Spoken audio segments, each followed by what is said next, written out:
మోసాలు అప్పుల బాధలు మిమ్మల్ని వెంటాడుతున్నాయా? 6 JVR వారి జాతి రత్నాలని ధరించండి. నమస్తే, వెల్కమ్ టు మనం టీవీ. నేను మీ ప్రియాంకారావు. ఈ రోజు మనతో పాటు ప్రముఖ పొలిటికల్ అనలిస్ట్ అడుసుమిల్లి శ్రీనివాస్ గారు ఉన్నారు. వారితో మాట్లాడదాం. నమస్కారం సార్. నమస్కారం అండి. సార్, ఏపీలో ఏవైతే అల్లర్లు జరిగాయో, అటు పెద్దారెడ్డిపై హత్యాయత్నం కావచ్చు, అలానే పులవర్తి నానిపై దాడి కావచ్చు, ఏవిఎం మిషన్ల ధ్వంసం కావచ్చు, ఏవైతే జరిగాయో వీటన్నిటి వెనుక కూడా వైఎస్ఆర్సీపీ పోలీసులకు ఆయుధాలు ఇచ్చి వాళ్ళనే వీళ్ళ మీదకి ఉసుగొలిపినట్టు ఆరోపణలు అయితే వస్తున్నాయి. ఇది ఎంతవరకు వాస్తవం అంటారు? అలానే దీన్ని ఏ విధంగా చూడాలంటారు? పోలీసులు వీళ్ళకి ఆయుధాలు ఇచ్చి పంపించకపోయి ఉండొచ్చు కానండి, ఇక్కడ జరిగిన సంఘటనలు ఎలా ఉన్నాయంటే పోలీసు వ్యవస్థ పుచ్చిపోయి పురుగు పట్టేసిందని అర్థమవుతుందండి. ఎందుకంటే పోలీసు వ్యవస్థలో అందరూ చెడ్డవాళ్ళు లేకపోయి ఉండొచ్చు, కానీ కీలక స్థానాల్లో సన్నాసులు దగులుబాజీలు ఉన్నప్పుడు ఇలాగే ఉంటుంది. ఎందుకంటే మీకు ఇక్కడ పిన్నెల రామకృష్ణారెడ్డి ధ్వంసం చేసినట్టు స్పష్టంగా తెలిసింది. అతను పోయి ఎలక్షన్ ఆఫీసరు గుర్తు తెలియని వ్యక్తి అన్నాడు. పోనీ అతనికి తెలియదు, అతను కావాలని అతనికి మ్యానిపులేట్ చేసాడు. ఫస్ట్ అతను కంప్లైంట్ చేయాలి అతని మీద, అతను చేయలేదు. వెబ్ కాస్టింగ్ ద్వారా సీసీటీవీ ఫుటేజ్ లో చూసిన తర్వాత ఎలక్షన్ కమిషనర్ దీన్ని చూసి డీజీపీకి చెప్పాలి, చీఫ్ సెక్రటరీ దీనిని తీసుకోవాలి, వాళ్ళు చేయలేదు. అంటే వీళ్ళందరూ ఒకటే మూట.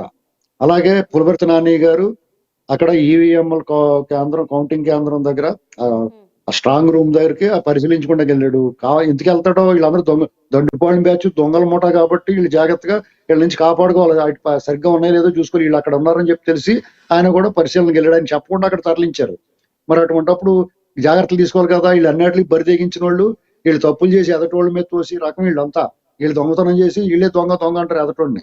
ఇలాంటి బ్యాచ్ కూడా చూసుకుంటా వెళ్తే ఆయన మీద దారుణంగా సమ్మెట్లు, సుత్తులు, కర్రలు, మద్యం సీసాలు ఇచ్చుకుని దాడి చేసి స్పష్టంగా వాళ్ళ కారు కొన్న సీసీటీవీ కెమెరాల్లో రికార్డ్ అయినాయి. తిరిగి వాళ్ళు ఏమంటున్నారు, ఈయనే రెచ్చగొట్టిలా సిగ్గులేదండి వాళ్ళకి, పోలీసు అధికారికి. ఈవిడ రెచ్చగొట్టిలా మాట్లాడింది. ఈ ఇన్సిడెంట్ జరిగిన తర్వాత అందరినీ రమ్మని చెప్పింది అక్కడికి. ఇన్సిడెంట్ జరిగి ఇలా దాడి చేసిన తర్వాత ఎంత దారుణంగా అబద్ధాలు ఆడుతున్నట్టు పోలీసులు ఇలా తయారయ్యారు, ఎందుకో అర్థం అవట్లేదు ఆంధ్ర పోలీసులు. అలాగే పెద్దారెడ్డి ఎంత కొవ్వుగా పోతే ప్రభాకర్ రెడ్డి గారు ఇంటికి వెళ్ళి కూర్చుంటాడా? అక్కడ చైతన్య అన్నవాడు, డిఎస్పీ చైతన్య అన్నవాడు వచ్చి అర్ధరాత్రి ఇక్కడ అంతా అడావుడి చేస్తే దాని మీద చర్యలు లేవు. అసలు ఎవరు రమ్మన్నారు ఇక్కడికి? రాజంపేట వాడికి ఇక్కడ పని ఏంటి? ఆ ఎస్పీ నాకు తెలియదు అంటాడా? అంతకన్నా సిగ్గుమాలితనం ఉందండి. వచ్చిన తర్వాత తెలుగుదేశం వాళ్ళు తరిమి కొట్టారు వాళ్ళని.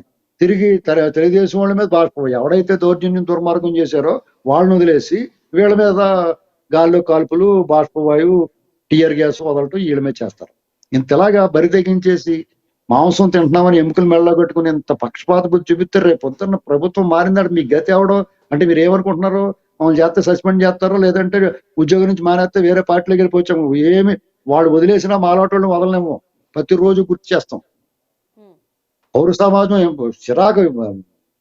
అసలు ఏంటి ఇలా జరిగింది సమాజం? పోలీసు వాళ్ళకి ప్రజల సొమ్ము జీతాలు తీసుకుంటే ప్రజలకు బాధ్యులే ఉండి ప్రజల రక్షణలో ఉండాల్సిన మీరు ఎందుకు ఇలా చేస్తున్నారో? మీరు కులం, మతం, ప్రాంతం చూస్తే మీరు నోరు మూసుకుంటాం అనుకుంటున్నారా?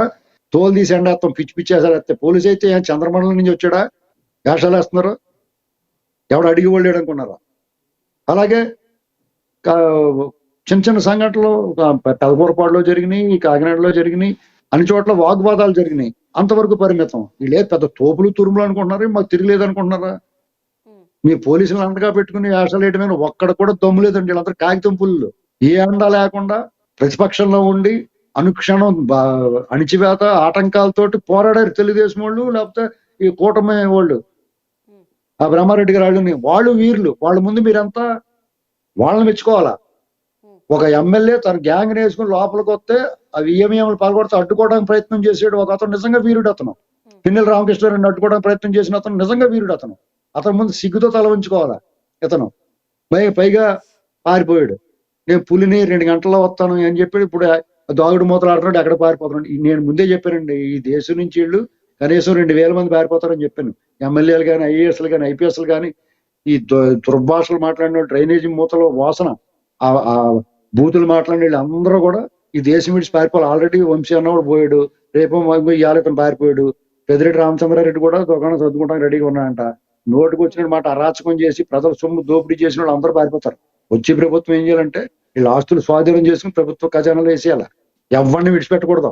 ఈ ఈ జవహర్ రెడ్డి, ధనంజయ రెడ్డి, సజ్జల రామకృష్ణారెడ్డి, ఆ ధర్మారెడ్డి ఈవో తిరుపతిలో వీళ్ళు చేసిన దురాఘాతాలన్నీ మొత్తం వాళ్ళు ఒంటిమే కోటలు తప్ప మిగతాన్ని ప్రభుత్వానికి జమ చేయించాలి. అప్పుడు కానీ బుద్ధి రాదండి. ఎందుకంటే రాబోయే తరాలకు ఒక హెచ్చరికగా ఉంటాయి. ఎవడన్నా ఎలా రూల్ ఆఫ్ లా పాటించకుండా అడ్డదారులు ఎలా ఉన్నవాడు అందరికీ కూడా ఇదో గుణపాఠం అవ్వాలి. ఈ రాబోయే ప్రభుత్వం ఇది చేయాలి. చేయకపోతే ఆ ప్రభుత్వాన్ని కూడా వెంటాడుతుంది. అలాగే పోలీసులకు ఆయుధాలు ఇచ్చి ఇలా దాడులు చేపించారనే ఆరోపణ ఒకటైతే, ఇళ్లల్లో ఉన్న వాళ్ళపై కూడా టీడీపీకి మీరు ఎందుకు ఓటేశారు అంటూ కూడాను కొంతమంది వెళ్ళి దాడులు చేయడం అనేది కూడా మనం చూసాం. ఇలాంటి సంఘటనల్ని మరి మనం ఏ విధంగా చూడాలి? ఎవరు వీరి వెనుకుండి ఇదంతా నడిపించారు అనుకోవచ్చు, లేదంటే ఉక్రోషంతోనో లేదంటే ఏదైనా కారణంతోనో ఇలా ఇళ్లలోకి వెళ్ళి దాడి చేశారు అనుకో. ఉక్రోషమేనండి. ఇప్పుడు వాళ్ళ పరిస్థితి ఏంటంటే వీళ్ళందరూ పిచ్చిగా గుడ్డిగా జగన్మోహన్ రెడ్డి నమ్ముకున్నారు. అసలే అతను ఎరుచూపులు చూస్తున్నాడు అన్నది కనిపెట్టలేకపోయారు. అతను ఎరుచూపులు చూస్తా ఎటు పారిపోవాలో చూస్తున్నాడు. అయినా సరే ఇప్పుడు ఒక్కొక్కళ్ళు ఏమనుకుంటారంటే ఎవరు పిచ్చాడికి ఆనందం అన్నట్టుగా ఆయనకి ఆనందం నేనే గెలుస్తాను అనుకుంటున్నాడు.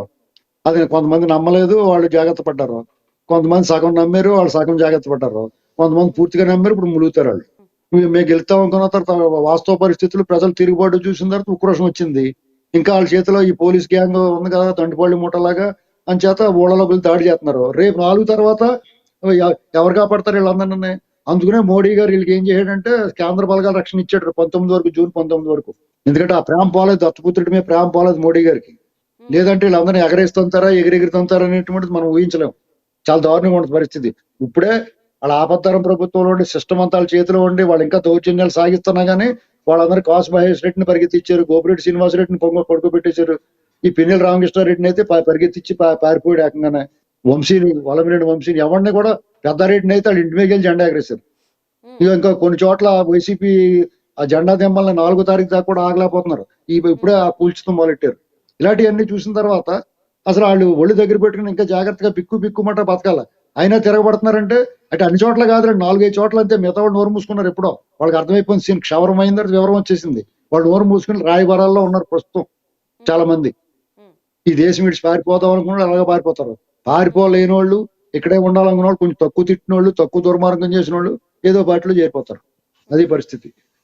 అంటే ఖచ్చితంగా ఒకవేళ టీడీపీ అధికారంలోకి వచ్చింది అంటే కనుక వీళ్ళందరిపై కూడా యాక్షన్ తీసుకుంటది, స్ట్రాంగ్ యాక్షన్ తీసుకుంటది అని అంటున్నారు. ఖచ్చితంగా అండి బాబు. ఒకవేళ అధికారంలో రావడం అండి, ఆల్రెడీ జగన్మోహన్ రెడ్డి దుకాణం సర్దేసుకున్నాడు కాబట్టి ఆ ఫ్రస్ట్రేషన్ వాళ్ళకి. ఇప్పుడు పిన్నెల రామకృష్ణారెడ్డి వాళ్ళ పార్టీ అధికారంలోకి వస్తారని నమ్మకం ఉంటే ఎందుకు పారిపోతాడండి?